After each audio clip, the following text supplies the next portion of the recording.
Happy Tuesday afternoon to everyone. Thank you for joining us today on Walking Through History. My name is Nick Angel, and on the screen you'll see in just a moment is Alan Seenstrang. We have been working over the past few weeks going through the book of Genesis and the story that God has preserved for us of the Genesis, the beginning, what God created in the very beginning and the way he has developed his plan for the redemption of mankind through Jesus the Christ. He's not introduced until the Gospels in the New Testament, but we see the beginnings of that work here in Genesis. And we have been looking through the time frame of Joseph being in Egypt. And that, of course, is an extremely important section of the story because it shows the preservation of the messianic lineage through Abraham's family. Of course, Abraham being the chief patriarch, and then Isaac and Jacob.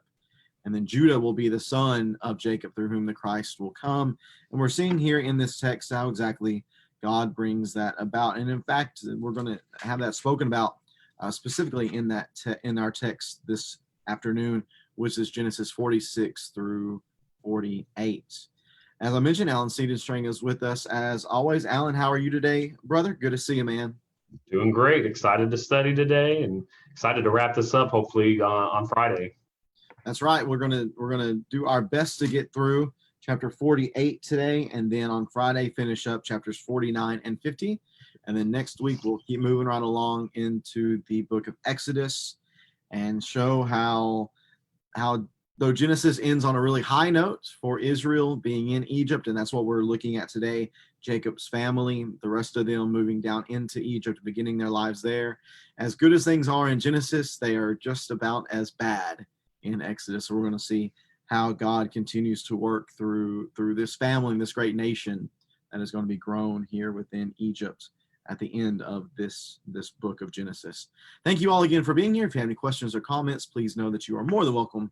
And we do invite you to ask any questions, leave any comments in the comment box below. We, at least I have the screen up in front of me that has the feed going, and I have the comment box going as well. And I'd love to answer any questions or address any comments that you might have as we go throughout this study. We're going to kick off here in Genesis 46, as I said. Let me get my text up here on the screen. And we'll get kicked off here reading in Genesis chapter 46, beginning in verse 1. The text says that Israel set out with all that he had and came to Beersheba.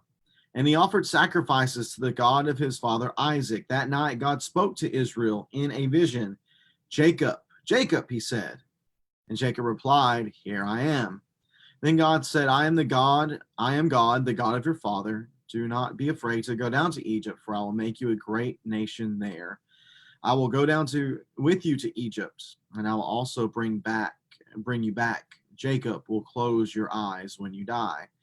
Jacob left Beersheba, and the sons of Israel took their father Jacob in the wagons Pharaoh had sent to carry him, along with their descendants and their wives. And they also took their cattle and possessions they had acquired in the land of Canaan. And then Jacob and all his offspring with him came to Egypt, his sons and grandsons, his daughters and granddaughters, indeed all his offspring he brought with him to Egypt. And then from verse 28 through verse 20, from verse 8 through verse 27 is an accounting of the sons of Israel, the sons of Jacob, and their sons, their families. And I'll just note, Alan, one thing that what we see in verse 26 is that the total number of persons who belonged to Jacob, his direct descendants, not including the wives of Jacob's sons who came to Egypt, was 66. And Joseph's sons who were born to him in Egypt, 2 persons, all those of Jacob's household who came to Egypt, 70 persons in total. Alan, what do you want to share concerning, maybe first of all, what we see happening here with Jacob and God in Beersheba? I think we've seen a little bit of that before. And then maybe just a few comments about the genealogy, its placement here, why it might be here, that sort of thing. We want to highlight just what Jacob does before heading down to Egypt. We've actually looked at this before a couple times way back with Abraham and Isaac. If you remember, we mentioned how Egypt always kind of, there was like an allure that drew them down to Egypt. First, Abraham goes down, and that was almost immediately after coming into the promised land, after traveling from Ur of the Chaldees. And immediately he goes down there because of a famine in chapter 12. Well, now we have another famine, and the family's going down there again. Well, and when Abraham went down, it almost ended in disaster. I mean, I remember Sarah was taken by Pharaoh into his house, and then plagues occurred on the house of Pharaoh, and they sent them away. So it was kind of a disastrous trip in the first time. Well, then Isaac, kind of the same thing happens. He intends to go down to Egypt again because of a famine, but the Lord refuses that time. Well, I think we finally see someone learning from this that you need to make sure that it's okay. So here, Jacob, before he's kind of right on the border, which is where Beersheba is, kind of the border between Israel and Egypt, and he actually stops at the same place that Isaac often sacrificed in Beersheba, and kind of that was his home base. And he stops and inquires of the Lord, basically, to make sure that this is okay. And God gives him the okay. And what's going to happen down there? He's going to become a great nation while they're down there, and he's going to get to see Joseph. So that's all that Jacob needs to continue this journey. And he needed that reassurance from God. He was one that learned his lesson, whereas the other two didn't. Right. And there's one thing that I'll bring up from Alistair Roberts that he points out in his discussion on this section, is he draws on a lot of Noah and the ark echoes from what we see back in Genesis 6 through 9 and what we see here in Genesis chapter 46. Think about what was happening in the Noah story, that there was a destructive force that was going to hit the earth. And of course, that force was the flood. The flood was going to bring death upon everyone. Here we have another destructive force, which is the famine. And if they did not escape the famine, everyone was going to die. Just as God brought Noah and his family into the ark for their preservation for a time, so we see here God bringing the family of Jacob into an ark, so to speak, in the form of Egypt. And all of it, again, all of it with the view of this being a way for this family to be preserved. If they had not left Egypt, if they had not left Canaan, they would have died. There was no way for them to procure enough food in order to feed what was at this time a very large group of people. As we noted in chapter 46 and verse 27, the family itself, the sons and their sons, was 70 in number. But we have to think about the fact that wasn't all, that was not the total number of individuals who dwelt within the household of Jacob. Think about his grandfather Abraham, and whenever he went to go rescue his nephew Lot, whenever Lot was in trouble. Well, who did Abraham bring with him? Not sons, but servants, fighting servants, soldiers, in fact, and a large number of them. And that would presumably be the same way that Jacob's household operated, that it was not just the family, the relatives, the sons, the nieces and nephews, the wives and all that, but it also would have been a number of servants and anybody else they would have picked up along the way who would have joined themselves to this household. So here then we have this I can't call it a great nation yet, but a great clan, we might say, under this patriarch Jacob is coming down here to Egypt for preservation. And once they come to Egypt, they are going to be welcomed very well by Pharaoh, which is what we're going to see in chapter 47. But before we get to real quick, look at verse 4. Okay, go ahead. Verse 4 is, I think, pretty important for what we're gonna start with next week. I will go down with you to Egypt, and I will also bring you back. So, 400 years later, when we get to Exodus chapter 1, this is going to seem like God has completely left them and forgotten them, but God has promised to be with them, and He's also promised to bring them back. And that's something that Jacob won't forget when he is on his deathbed and blessing his sons. That's something that Joseph won't forget when he's on his deathbed as well. They will remember this promise that they're going down to Egypt, but they're going to leave eventually.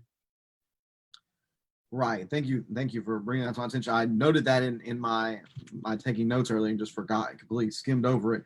And that's something we're going to see as well in chapter 48, Alan, and ironically verse 4 as well, whenever Jacob blesses the sons of Joseph. Once we get that text, we'll highlight that again. Yeah, it's all about preservation, all about continuing the lineage. We often see, as I've noted, Joseph as being the key component to this. And though he is maybe the instrument that God uses for the preservation of the messianic lineage, is actually Judah, and through his lineage that the Christ is going to come. So though Joseph does play a key role, in a sense, it's not really about him. It's not about preserving him for his sake, but it's about preserving Judah for the Christ's sake. Through his family, he would come.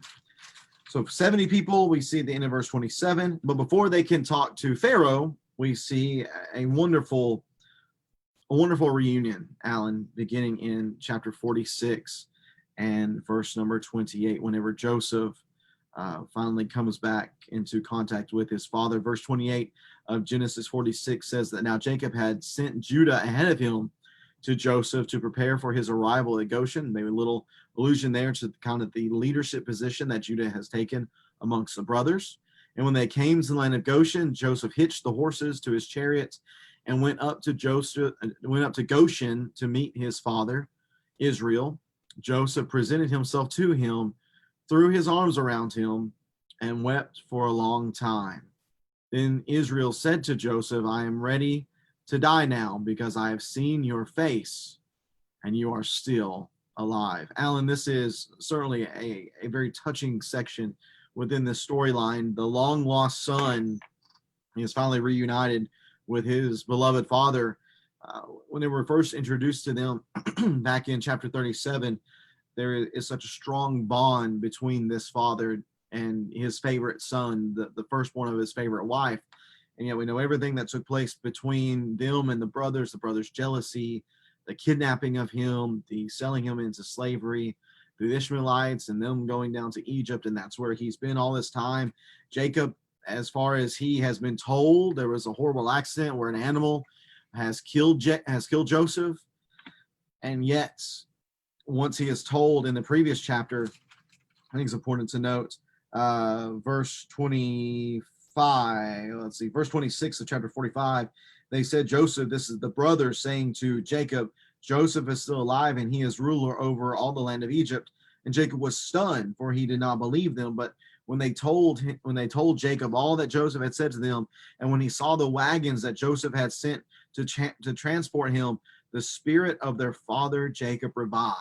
And so there is, from this point on, until what we're about to read now, or what we just read, there's just been this great anticipation, this great longing for Joseph to finally be seen by Jacob again. And Alan, the language here, presenting himself to him, throwing his arms around him, this weeping, though it is so touching, again, this is not the first time we've seen such a reunion within the Genesis story. Yeah, just it's almost not enough, this part right here. Like this is the big if the climax of this section was Joseph revealing to his brothers, this is kind of the second one. This is the big one, just bringing each other back. And yeah, I think you're alluding to the reunion of Jacob and Esau. Right. Same thing happened with them. I mean, there was of course there was a kind of a climactic event there, because you didn't know how Esau, the text was almost kind of leading you to believe that this was going to go down bad. Mm-hmm. But clearly this one was going to be a happy reunion. But it's just interesting that these big separations and these big reunions are happening to Jacob. I mean, he was separated from his brother Esau for 20 years. He's been probably about the same time, separated from Joseph here as well, and just that reunion is just so sweet for them. And someone might say, well, Jacob's just really had a rough go in his life. And in fact, whenever he speaks with Pharaoh in just a little bit, he's going to say, my years have been few and hard. They have not reached the years of my fathers during their pilgrimages. Thinking Jacob's really just had such a difficult life. But think about it. He's brought somewhat of a lot of this on himself by his own behavior and decision making within his life in regards to his brother Esau. Why did Esau hate him so much that there was this great break in that relationship, which led to the reunion? Well, it's because he, first of all, sold the birthright sold the birthright. I should say, bought the birthright for a bowl of soup, and then he mischievously gained the blessing from his father Isaac, which would normally be given to the firstborn.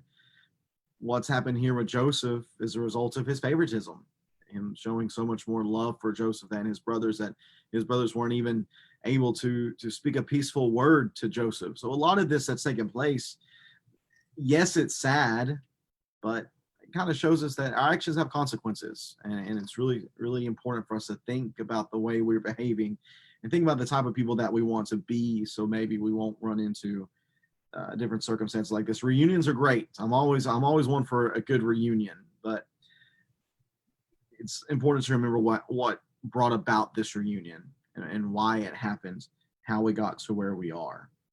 Anything else you want to add, Alan, on that section?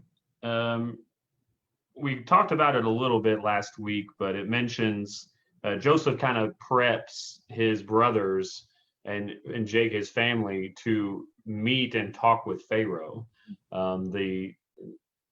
They're settling in the land of Goshen isn't necessarily set in stone yet.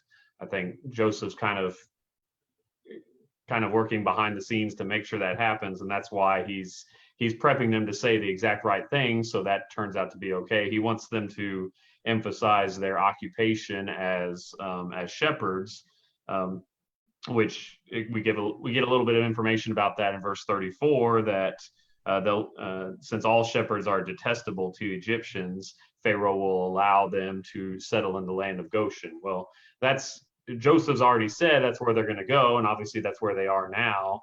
But that area works out really good for a couple reasons. They're separated from the main part of Egypt. It's in kind of the northeast part of Egypt, which is also the closest section to Israel too.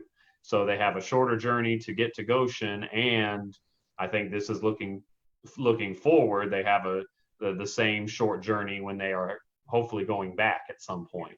Right. But I believe the main reason that they're going to be there and that is so valuable is because that is such a separate place. It wasn't highly inhabited by the Egyptians at the time, and because they see shepherds as detestable, they wouldn't be able to interact as much with the Egyptians, and that's the key. One reason Canaan at this time was such a threat was the Canaanites might assimilate, they might intermarry, and then the Israelite nation, which they have become a nation at this point. I mean, we saw there's 70, that's only the 70 sons and grandsons. So like you mentioned, this is probably in the several hundreds of people that are going down if you include the wives, the daughters, the servants and everything. So this is becoming a nation already, but it is still a tiny nation. And it would be easy to settle in, the capital city of Egypt and just basically turn into Egyptians and lose their national identity. Well, being in this secluded place will keep them safe, keep enough food on the table, but also allow them to grow into a great nation and intermarry with themselves and avoid that Egyptian influence as much as possible. And we see that's exactly what happens by Exodus chapter 1.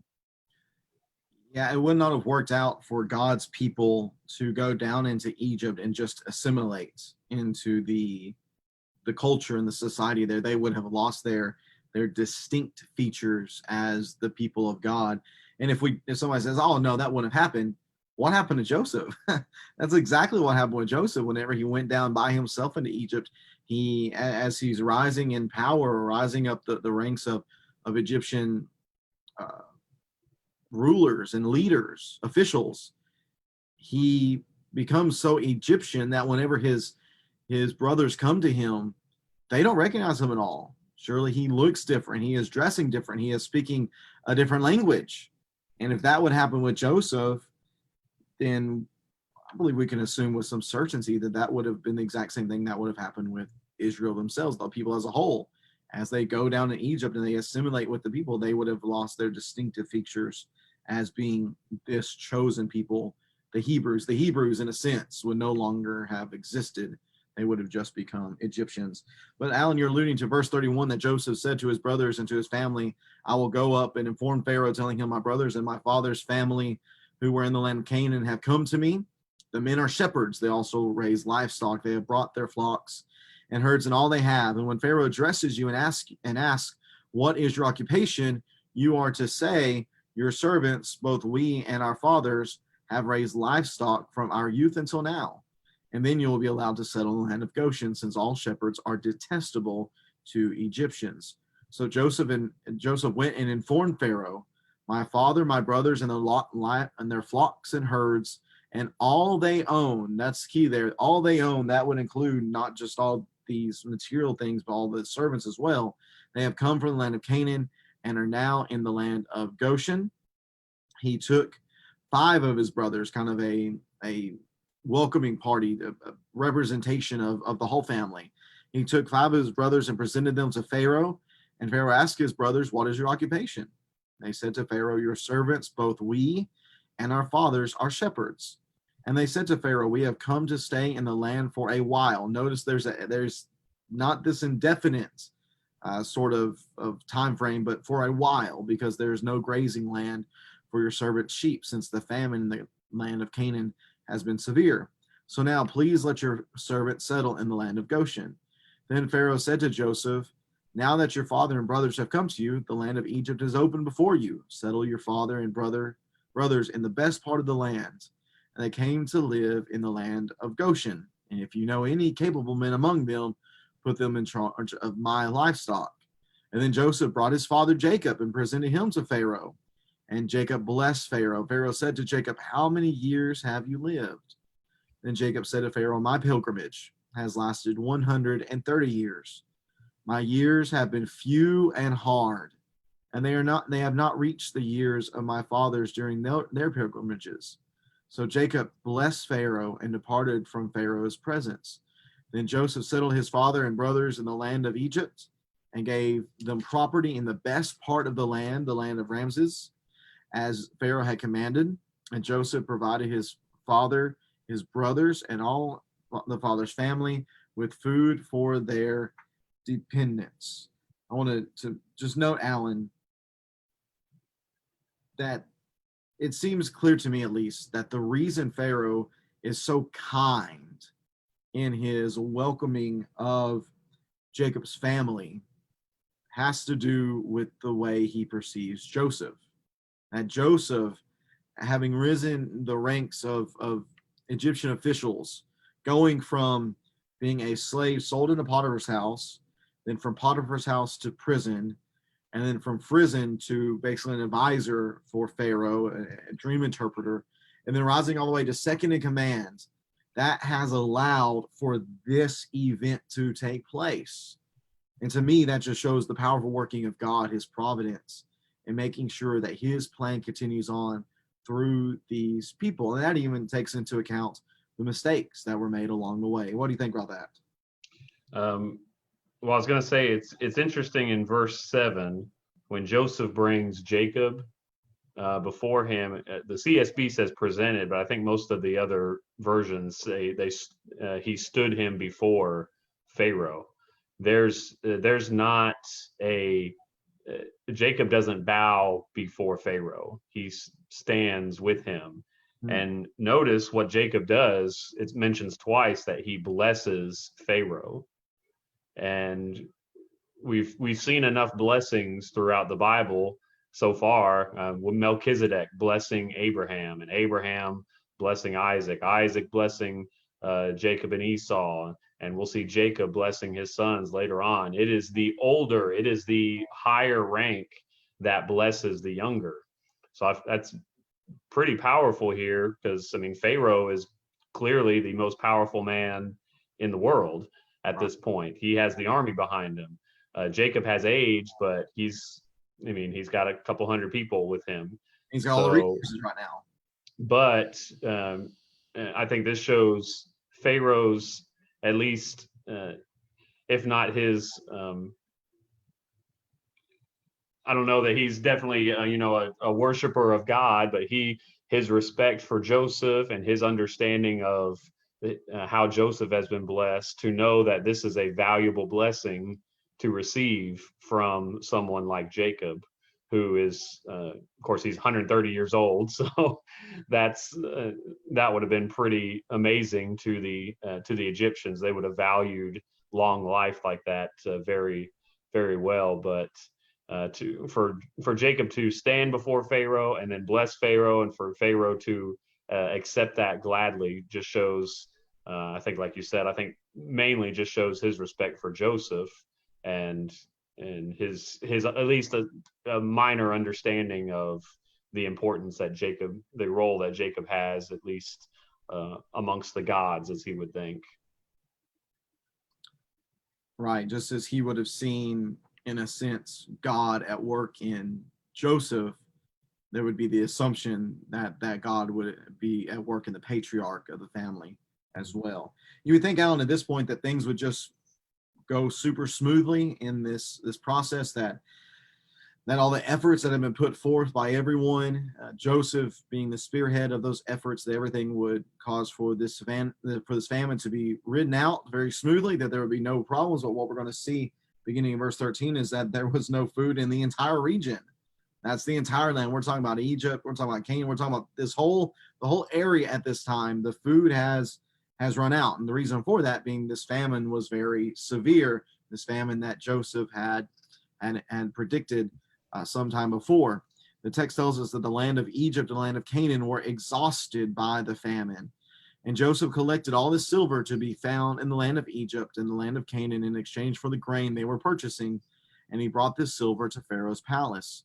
And when the silver from the land of Egypt, the land of Canaan, was gone, all the Egyptians came to Joseph and said, "Give us food. Why should we die here in front of you? The silver is gone."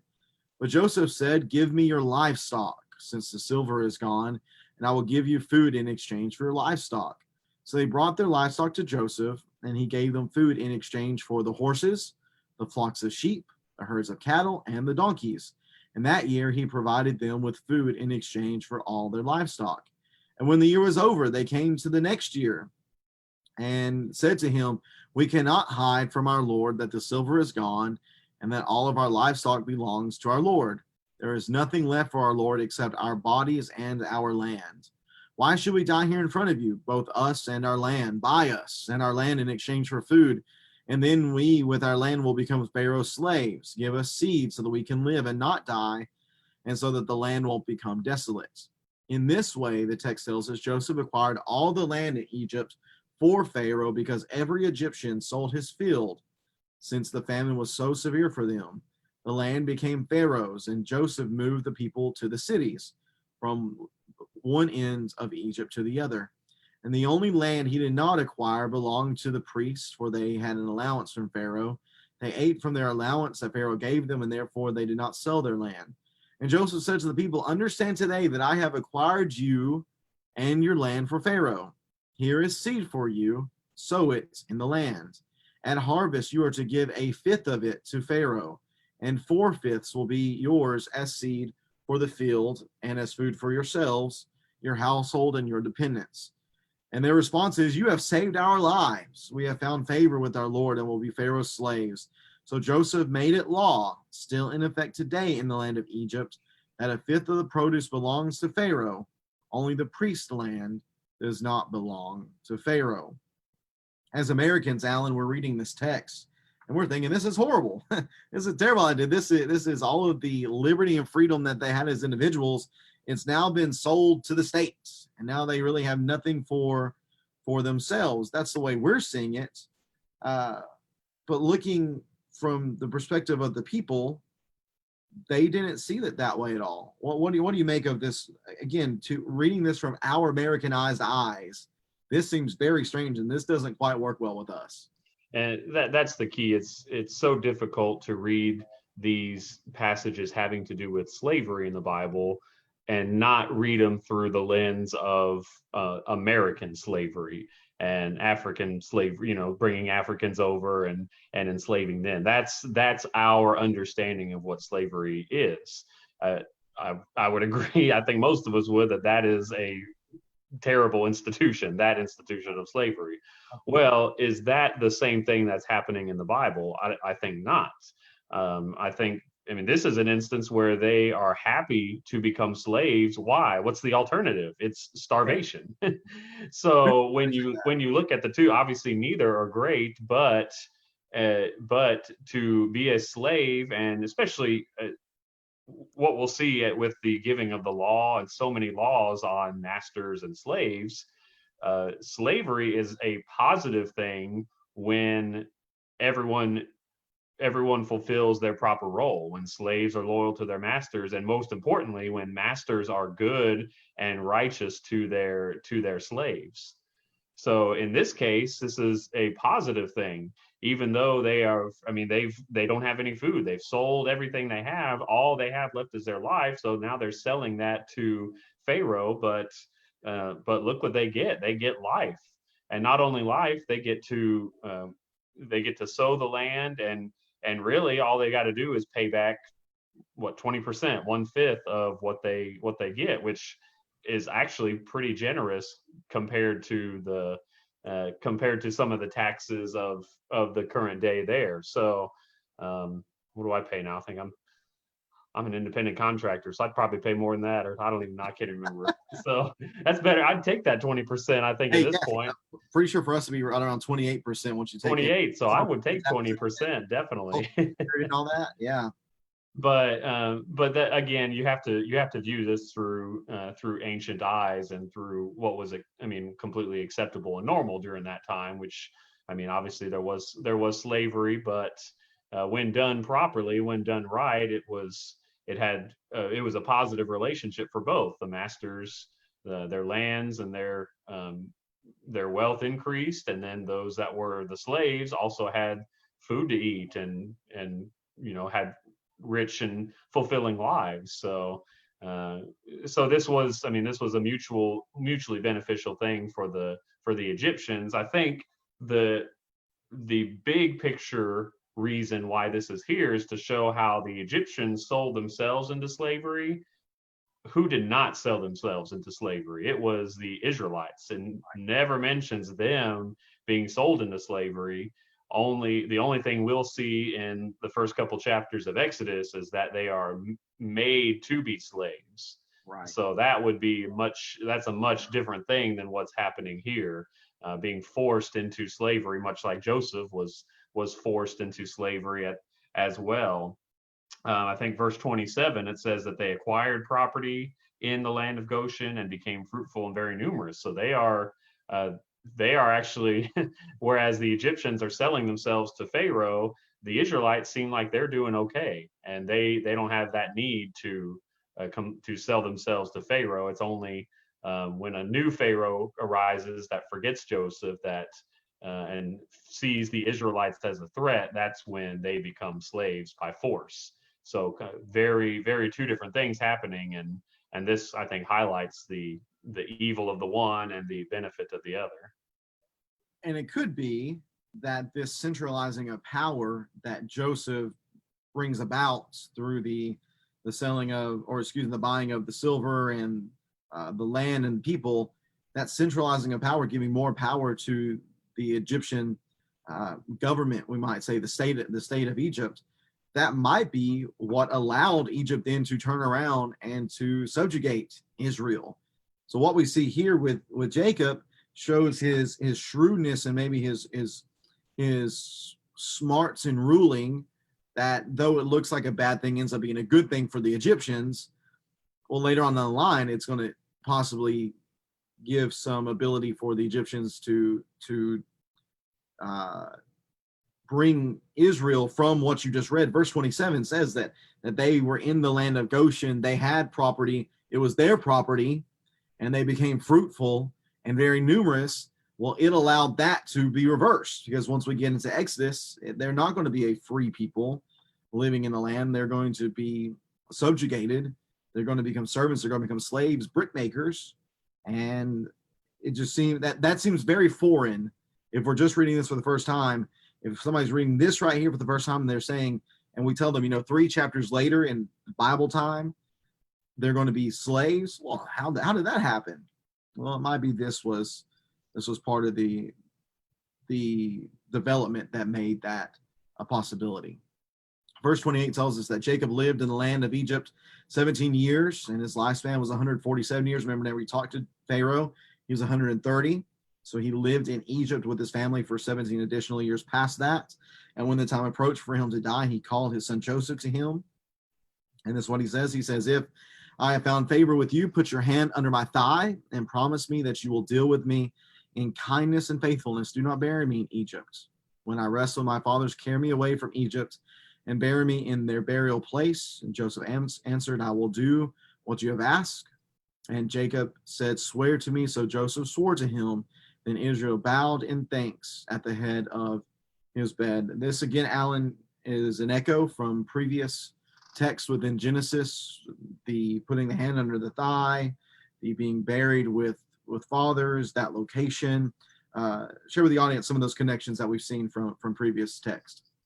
The hand under the thigh harkens back to Abraham and his exacting a covenant or a promise with his servant, who he was sending to find a bride for Isaac. It's that same kind of thing. This promise is dealing a little bit different here, because this covenant isn't dealing with Abraham's Jacob's offspring as much as he's getting a promise that he will take him back and bury him back in the land of Canaan. But we're starting to see, especially with Jacob here, the emphasis on Canaan, and the understanding that is our home. That is what God has promised to us. That is where we have acquired this even small plot of land there. Remember, they owned it. Abraham, there's a whole chapter about how he acquired that lawfully. So that is their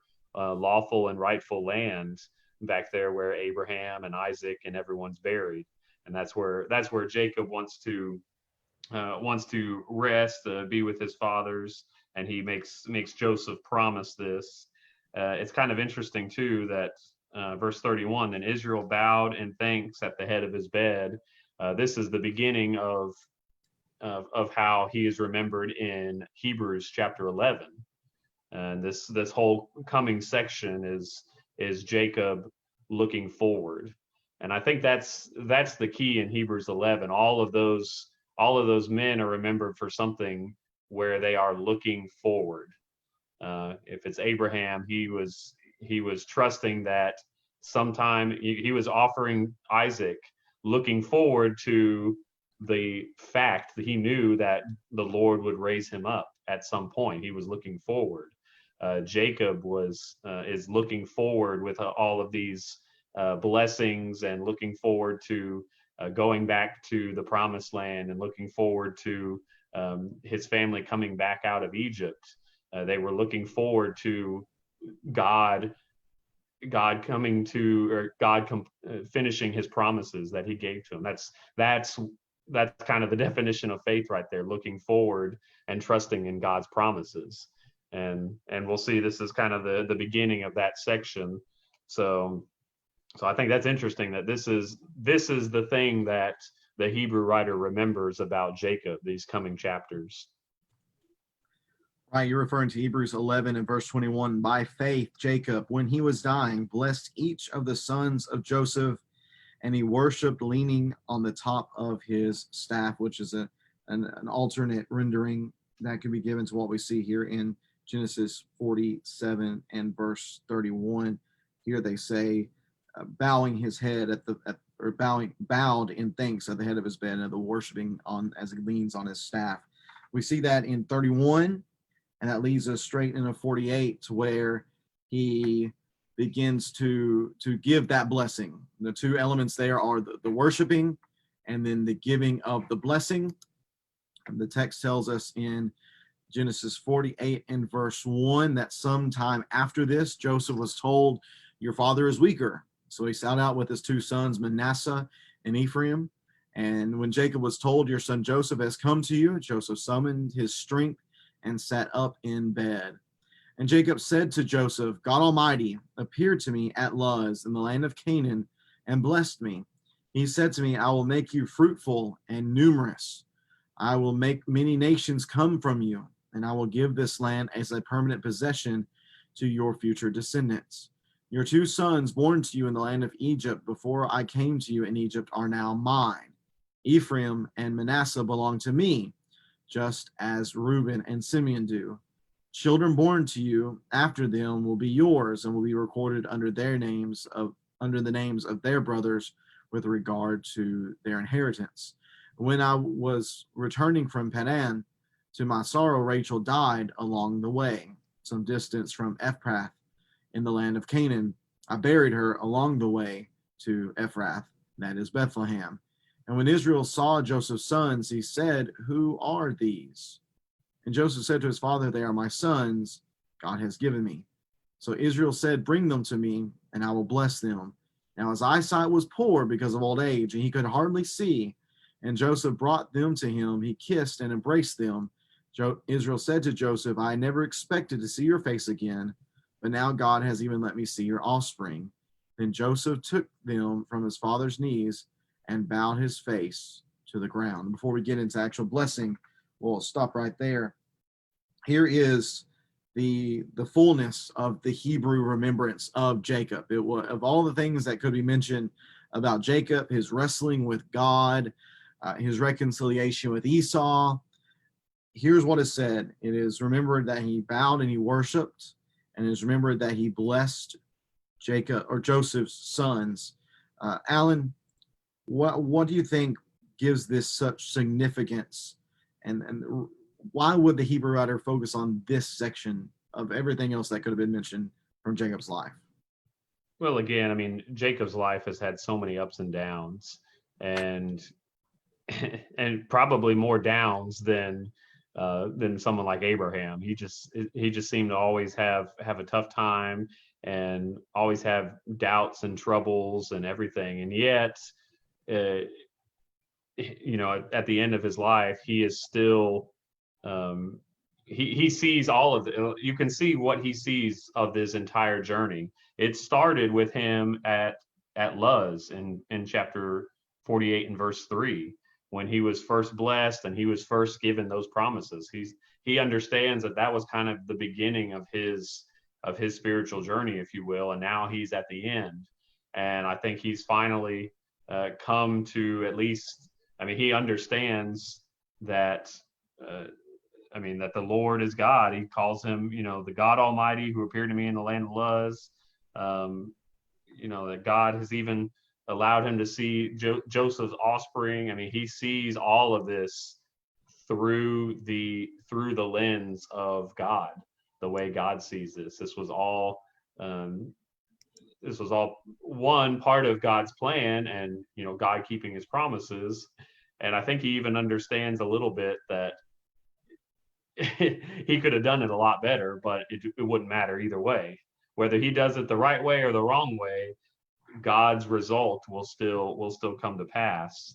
And there's going to be a lot of tie-ins back to his beginning before Luz. Well, what happened right before Luz? That was when he receives the blessing deceitfully from Isaac. Well, notice what's happening right now. He is the one giving the blessing, just like he took it from Esau and from Isaac.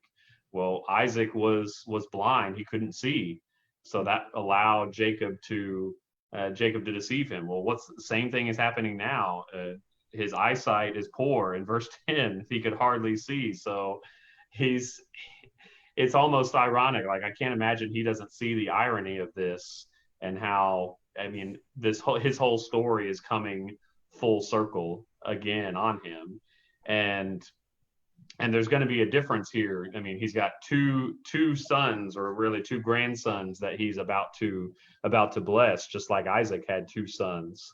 And there's going to be a big difference here, in that there's no deception involved. There's no if you remember, we kind of assume Isaac was trying to bless Esau when he probably shouldn't have. Well, there's none of that happening here. Jacob is blessing the one that, that was intended. Joseph is going to think that it's wrong, but Jacob sees the rightness of it. A couple of things that stood out to me. Number one, we mentioned it earlier. You highlighted it from chapter 46, in verse 4, that I will go down with you to Egypt, and I will also bring you back. So there's a promise there of a preservation, of returning to this land. We see that again here in chapter 48, verse 4. He said to me, God said to Jacob, I will make you fruitful and numerous. I will make many nations come from you, and I will give this land as a permanent possession to your future descendants. There is an assurance there in what God is telling him, that this place, and we're kind of putting these two thoughts together, because in verse 46, or in chapter 46, this is God again coming to Jacob, and now Jacob is recounting to Joseph, and even a previous interaction with God even before that. So all this is being put together, and Jacob understands exactly what's going on, that this is God working, bringing us to this place. He's preserving us, and he wants his son now to understand that as well. Also, just what he's doing here with these two sons, Ephraim and Manasseh, that they're now my sons. And if we think back to our land and the tribes within Israel, whenever they get to go back, there is no land given to Joseph and his descendants. There is no land given to Levi and his descendants, but instead it's given to Ephraim and Manasseh. So therefore, in a roundabout way, there's Joseph still being the favorite son, and his descendant, and him receiving the double blessing through his sons that should have been given, traditionally it would have been given to Reuben, but we know it's not been given to Reuben because he just shows himself to be a pretty awful person in a number of instances. And here we see how Joseph and his sons are going to be elevated above him.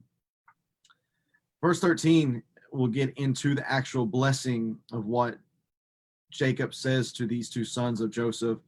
Then Joseph, verse 13 tells us of chapter 48, that Joseph took them both with his right hand. So just try to imagine this in your brain.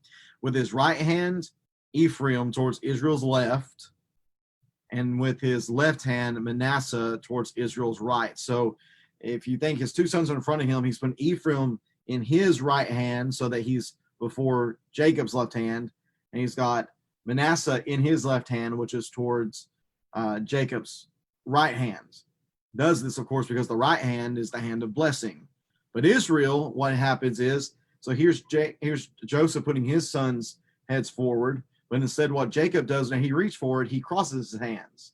So he puts his right hand on top of Ephraim and his left hand on top of Manasseh. And then he blessed Joseph, and he said, this verse 15, he blessed Joseph and said, the God before whom my fathers Abraham and Isaac walked, the God who has been my shepherd all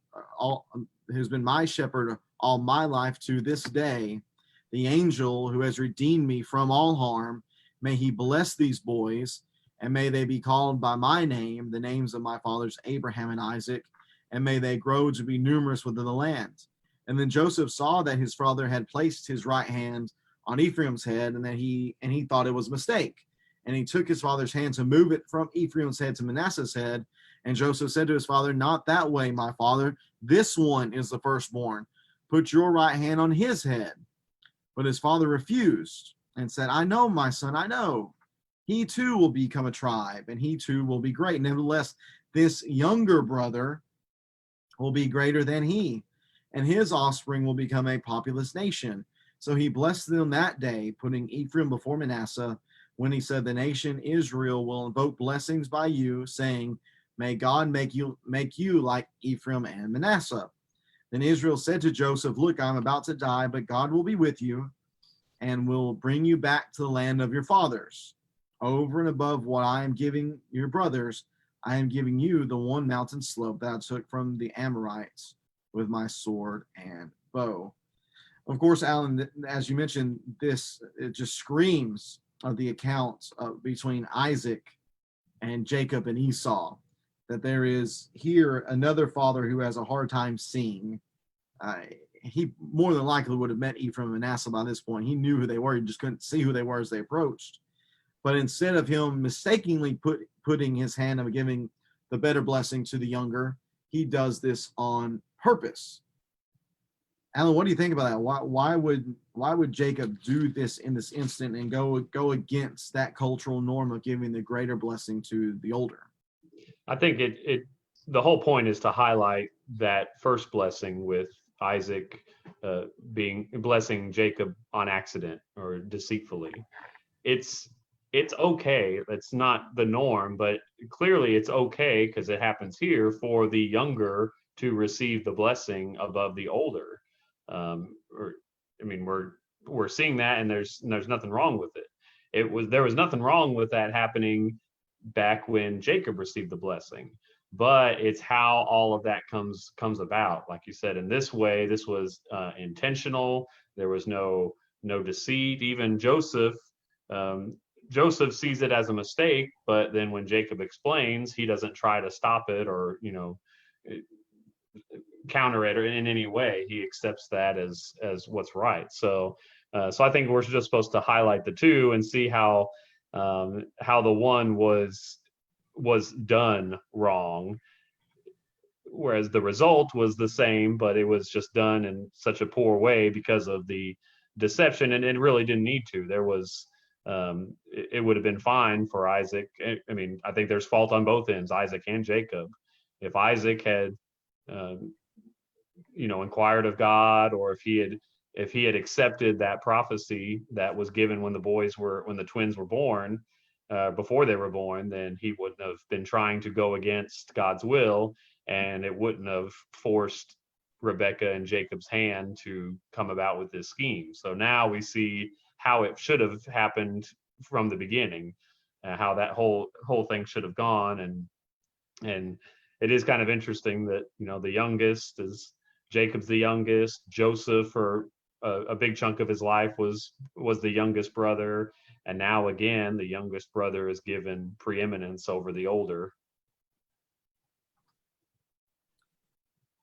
Yeah, not only that, but I appreciate so much what it seems to me at least to be an improvement in who Jacob was, to know that he was involved in this deception to begin with, but now he is just honest. He has moved on from deception. I would assume by this point he has seen just the problems that this type of living can bring about in regards to relationships with people and the pains that he suffered from it.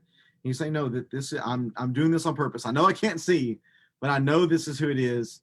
This is the way it's going to be. And as we were talking before we got online here, I wish I would have thought about this, because this makes much more sense once you get to Isaiah, because Isaiah, Israel is often referred to as Ephraim, and that just helps to clear up the reasoning behind why that is the case here within this section. And yet, Alan, this isn't the end of the blessings. What we're going to get to on Friday is chapter 49, which is the blessings given to the rest of the sons, which might be one of the more difficult sections in all of Scripture, just because there's no surefire answer about what all this means. So more than likely, we're going to share something on Friday that might either be weird, different, strange, might even be wrong, but we're going to give our best effort to try to understand this text as best we can, to give the best honest explanation we can give to it. And hopefully that will help us in our understanding. Maybe come prepared. Those who are listening to our show on a regular basis, maybe come prepared Friday to have some thoughts of your own that you can share with us to help us to understand what's being said in Genesis 49. Even better, we have a number of resources that we pull from to help shape our understanding. Maybe you've got something that we don't have that can help us to understand all the more. And of course, that's what we're going for. We're going at this text simply trying to understand it as best we can. We want to know God's word best we can so that we can, in the growing of that knowledge, we are convinced that it's going to help us have a greater opportunity for greater faith, greater trust, greater belief in God and his promises and his ability to fulfill all promises that he makes. We want to leave this study encouraged, and we hope that you have benefited in that way as we've gone through this text. All we have left, Alan, is Genesis 49 and 50. That will conclude our study of this first book of the Bible, and then we'll be hopping into Exodus a week from today. Alan, any closing thoughts you might have as we conclude our study for this Tuesday afternoon? You touched on it just a little bit, but the fact that Ephraim grows to such an extent that pretty much from kind of the time of David or the united and divided kingdom onward, Ephraim, the name Ephraim is synonymous with Israel, which would have been the northern kingdom. And of course, we know our history, the kingdom splits and you have Judah in the south and Israel, as we usually know it, in the north, or Ephraim in the north. So it's kind of interesting that throughout this narrative, who are the two kind of diametric opposing brothers that are the focal point? We have Judah and Joseph. Well, this dynamic continues when we have Judah, the southern kingdom, and Israel, or really Ephraim, in the north. You still have those two brothers. We'll see Joseph and specifically Ephraim kind of getting the firstborn birthright blessing, and then Judah will get the actual seed promise blessing, through which the king will come, and the Messiah. So throughout the rest of history, the Old Testament history, you have these two that kind of interact with each other. So it's interesting to see the beginnings right here. Right, and that is what Genesis is. Genesis is the beginnings, and it is the root of so much of what we see throughout the rest of Scripture.